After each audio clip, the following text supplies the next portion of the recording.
मित्रांनो, परत एकदा स्वागत आहे आपल्या चॅनलवर तुमच्या सर्वांचं. सगळ्या बातम्या नाही आणल्या पण एक छोटीशी माहिती आणली, छोटीशी उरकणार लगेच सांगणार लगेच गायब होणार आहे. ॲडव्हर्टाईज इतकं जास्त वेळ नाही घेत. NCMC कार्ड तुम्हाला माहिती असेल नसेल तर एक परत रिव्हिजन करतो. हे महिलांसाठी आणि जे 75 वर्षाच्या पुढच्या नागरिकांसाठी आहे. 75 वर्षाच्या पुढच्या नागरिकांसाठी ST ने प्रवास करत असाल किंवा ज्या महिला असतील तर त्यांच्यासाठी हे कार्ड आहे. आता तुम्ही म्हणताल आता हे परत कार्ड मागच्या व्हिडिओमध्ये सांगितलं, तर पुढचा विषय असा आहे की हे कार्ड काढायला आता 1 सप्टेंबर ही महाराष्ट्र शासनातर्फे शेवटची डेड एंड म्हणजे ह्या तारखेच्या पुढे अपडेट होईल का नाही आता हे शासनाच माहिती. ही तारीख दिली आहे 1 ऑगस्ट होती, आता 1 सप्टेंबर केली आहे. अनेक नगरसेवकांनी आपल्या मतदारसंघात या कार्डचे शिबिर ठेवलेलं आहे.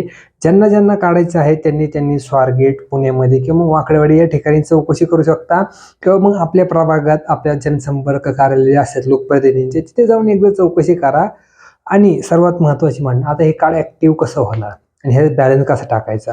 आता ह्याला आहे 2 पर्याय, गुगल पे, फोन पे येईन अजून नाही, ह्याची अपडेट काय आलेली नाही. माझं तर म्हणणं यावं. आता ह्याला जर बॅलन्स टाकायचा असेल फास्टॅग सारखंच असणार, ह्याच्यामध्ये तुम्हाला 100 रुपये बॅलन्स ठेवावंच लागणार, त्याशिवाय हे कार्ड ॲक्टिव्ह होणार नाही. तुम्ही 100 रुपयाचं रिचार्ज टाकलं तर तुम्हाला फक्त आणि फक्त 86 रुपये मिळणार आहे.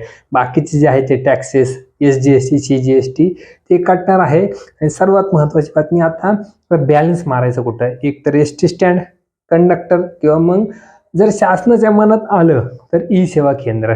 आता ह्या सर्वांमध्ये जर गुगल पे, फोन पे आलं तर सगळ्यात चांगली गोष्ट आहे.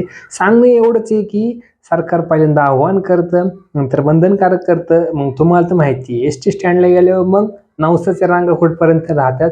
अधिक माहितीसाठी आपल्या channel like, share, follow, subscribe नक्की करा.